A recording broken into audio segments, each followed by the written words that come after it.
হারাবো বলেই এবার পথে নেমেছি। সোজা পথের ধাঁধায় আমি অনেক ধেঁধেছি, পথ হারাবো বলেই এবার পথে নেমেছি।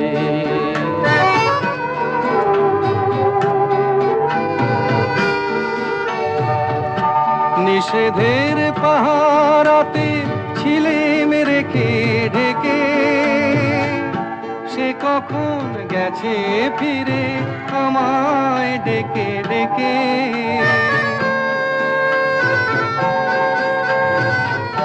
নিষেধের পাহারাতে ছিলেম রেখে ঢেকে, সে কখন গেছে ফিরে আমায় ডেকে ডেকে। নয়ন